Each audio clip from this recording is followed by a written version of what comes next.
Ya, jadi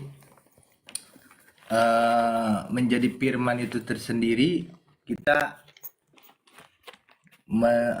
menuhankan Yesus melalui menuhankan Allah Bapa melalui Yesus begitu Bang. Betul sekali, gitu. Itu caranya. Nah, itu udah nangkap kan? Aku akan memberkati orang-orang yang memberkati engkau, dan mengutuk orang-orang yang mengutuk engkau. Dan olehmu semua kaum di muka bumi akan mendapat berkat.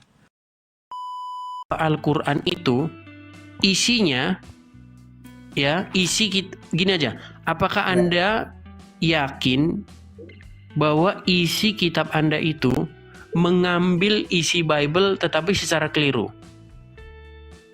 Itu dulu.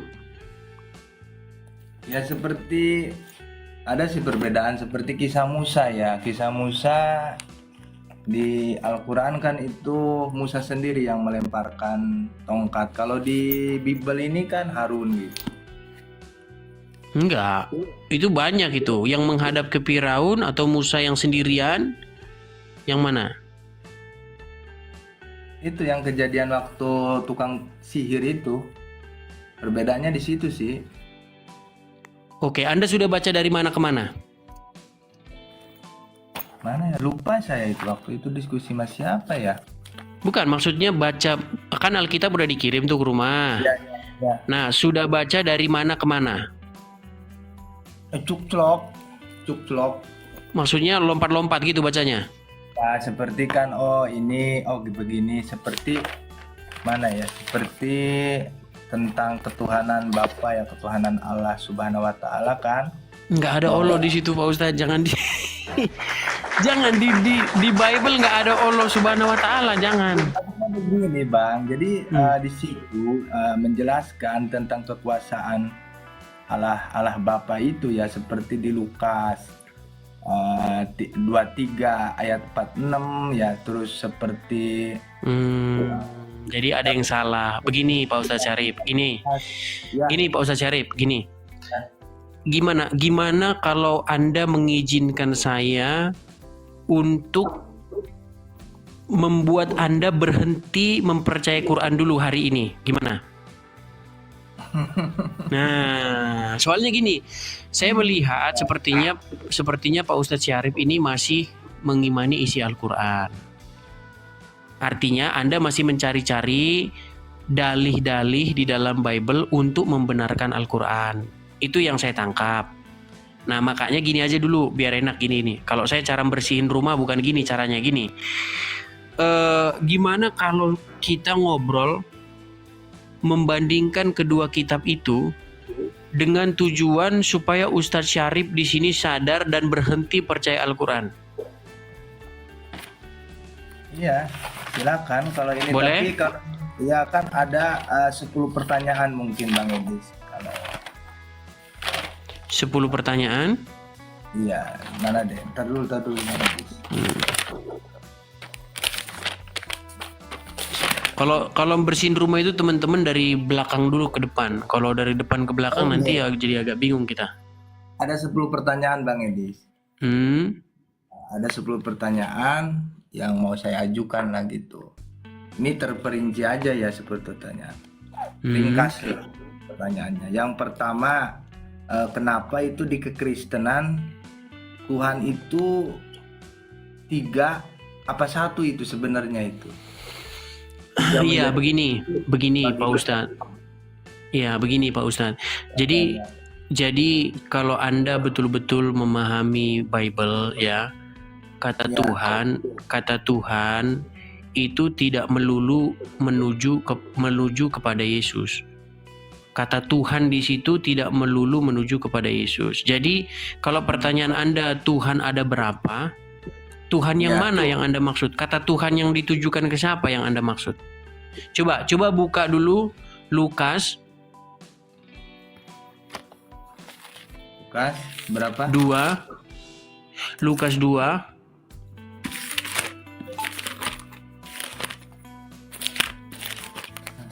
Ya udah, Lukas 2 berapa? ayat ke-22.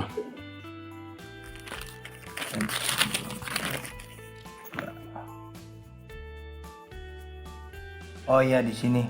Coba dibacakan. Dan turunlah Roh Kudus dalam wujud serupa burung merpati. Lukas 2. Iya 22. Lukas 2 ayat 22 kan? Lukas 2:22. Iya. Masa itu Lukas 2? Lukas 2. Lukas 3 ini. Ih. Lukas 2 ayat 22 ya. Coba bacakan di situ. Lalu ketika tiba waktu penahiran, mereka menurut hukum Musa, mereka membawa dia ke Yerusalem untuk menyerahkannya kepada Tuhan. Stop. Siapa yang diserahkan kepada Tuhan itu? Coba dibaca dari 21 aja. Dari 21 dibaca coba. 21 ya. Yesus. Ya, coba dibaca 21 biar yang Kristen-Kristen juga tahu. Soalnya banyak Kristen-Kristen yang penganut oneness. Nah, coba 21 ke 22. Ketika genap 8 hari dan ia harus disunatkan, ia diberi nama Yesus, yaitu nama yang disebut oleh malaikat sebelum ia dikandung ibunya. Di ayat 22, lalu ketika tiba waktu penahiran, mereka menurut hukum Taurat Musa, mereka membawa dia ke Yerusalem untuk menyerahkannya kepada Tuhan. Oke, siapa yang diserahkan kepada Tuhan itu? Yesus. Iya, berarti Tuhan di situ Yesus bukan?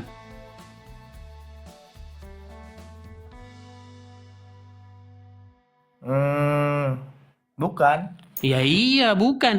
Makanya kata Tuhan itu di dalam Bible itu tergantung dia kepada siapa dituju. Makanya pertanyaan Anda, kalau pertanyaan Anda begini, terus Tuhan di dalam Bible itu ada berapa kalau begitu? Kata Tuhan di dalam Bible itu untuk siapa dulu gitu loh. Kalau untuk Bapa ya satu. Kalau untuk Yesus juga satu. Sama kata Rob juga begitu. Pertanyaan saya kepada Ustadz. Robnya Islam ada berapa? Satu. Nah, Muhammad juga Rob. Itu kan bil makna. Iya makanya ketika Anda tanyakan kepada saya, kalau begitu Rob kalian ada berapa orang Kristen? Robnya kepada siapa dulu? Nah, jadi cara menjelaskannya begini Pak Ustadz. Tuhan itu di dalam Bible itu ada satu. Siapa? Bapa di surga. Nah, Bapa di surga itu mengutus Yesus Kristus. Nah, Yesus Kristus itu juga kedudukannya juga dia Tuhan juga. Dia Tuhan juga. Tuhan sama Tuhan itu di dalam Bible itu sama Pak Ustadz. Tapi Bapa di surga itu Tuhan, Yesus juga Tuhan. Sama kalau gimana?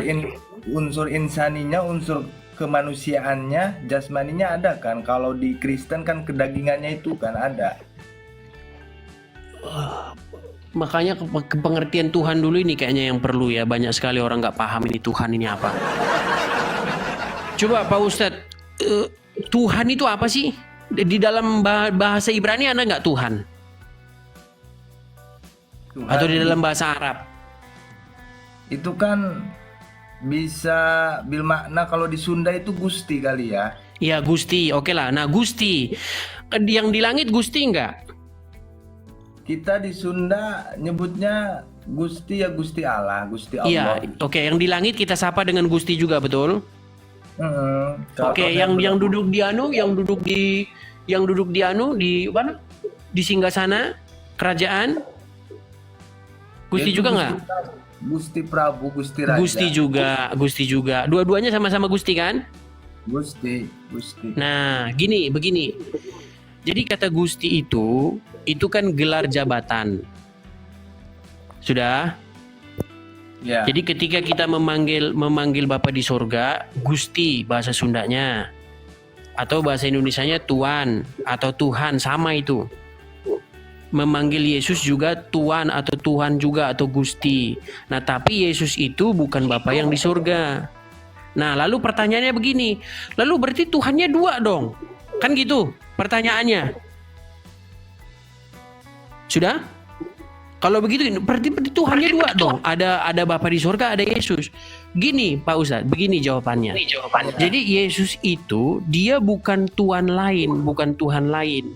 Tetapi dia itu Tuhan atau Tuhan atau Gusti yang datang dari Bapa. Paham? Berarti secara intinya itu menyembah ke Tuhan Bapa itu. Iya, kalau kita nggak bisa menyembah Bapa kalau nggak menyembah Yesus, nggak bisa. Karena menganggap sang sumber itu menjadi manusia, firman itu menjadi manusia. Firman menjadi manusia, bukan Bapa menjadi manusia. Firman atau logosnya itu menjadi manusia, menyatakannya. Begitu. Jadi sama seperti ini kalau saya tanya sama Pak Ustadz. Bisa nggak taat sama Allah tapi nggak taat sama Muhammad? Nggak bisa. Nggak bisa. Nggak bisa kan? Bisa nggak menerima Allah tapi nggak menerima Muhammad? Nggak bisa juga. Nggak bisa. Nah kami orang Kristen juga gitu. Kami nggak bisa taat kepada Bapa tanpa taat kepada firman-Nya. Kami nggak bisa menyembah Yesus kalau menyembah Bapa kalau nggak menyembah Yesus. Karena Yesus itu dia Tuhan dari Bapa. Dia Tuhan, dia Gusti dari Gusti. Ibarat kata gini Pak Ustadz, kita punya raja nih. Raja, Tuhan atau Tuhan itu kan maksudnya penguasa, Gusti. Yang kepadanya kita takluk, yang kepadanya kita tunduk. Ya toh? Ya. Nah, Ya. kita nggak bisa takluk, kita nggak bisa tunduk kepada Bapa tanpa tunduk kepada Yesus. Karena tunduk kepada Yesus itu bagian atau sebuah upaya tunduk kepada Bapa. Sama seperti gini Pak Ustadz. Gusti yang di langit itu raja kita, sudah? Ya. Nah, lalu bagaimana caranya biar dia menjadi raja kita? Maka kita harus tunduk kepada Gusti yang dikirimnya ke dunia. Ya utusan itu kan. Iya, utusan itu. Jadi utusan itu yang mengejawantahkan dia. Makanya Yesus berkata begini. Tidak di dalam Injil Yohanes ya, tidak seorang pun melihat Allah, tetapi anak tunggal Allah yang ada di pangkuannya, ialah yang menyatakannya. Jadi kalau pertanyaan Pak Ustadz, terus Gustimu ada berapa dong kalau gitu? Ya kalau dibilang 2 ya juga bisa bilang 2, tapi yang 2 itu 1. Bukan berarti dia itu raja yang lain, tetapi dia itu raja yang dari Bapa di surga itu. Bagaimana Bapa di surga ingin menjadi tuan, ingin menjadi raja di tengah-tengah dunia dengan perantaran anaknya yang tunggal yaitu Yesus. Jadi melalui utusan itu kita kenal Allah Bapa gitu Betul, ya. betul sekali, betul sekali. Ya, Jadi ya, ya. Jadi intinya begini, bahwa Yesus itu bukanlah Gusti di samping Bapa, bukan. Tetapi dia itu Gusti yang dari Bapa itu. Dia bukan Gusti yang lain, gitu loh. Nah, kalau saya ingin jelaskan kepada iman Anda begini Pak Ustadz, gini. Anggaplah Allah itu adalah pemimpin kalian yang kepadanya kalian harus taat. Betul? Iya. Oke, Muhammad juga adalah yang kepadanya Anda harus taat, betul? Taat ya. Oke, apakah mentaati Muhammad itu berarti taat kepada selain Allah? Mentaati Muhammad, mentaati kepada selain Allah ya tidak. Gini, nah artinya ketika Anda mentaati Muhammad, Anda itu tidak mentaati selain Allah kan? Yang mentaati Allah. Iya, justru ketika Anda mentaati Muhammad, justru Anda mentaati Allah, betul? Betul. Nah, seperti itu juga kami Pak Ustadz. Jadi ketika kami menuankan atau mentuhankan Yesus, itu bagian dari kami mentuhankan Bapa. Begitu loh. Ya, jadi menjadi firman itu tersendiri kita menuhankan Yesus melalui menuhankan Allah Bapa melalui Yesus, begitu Bang? Betul sekali, gitu. Itu caranya. Nah, itu udah nangkap kan?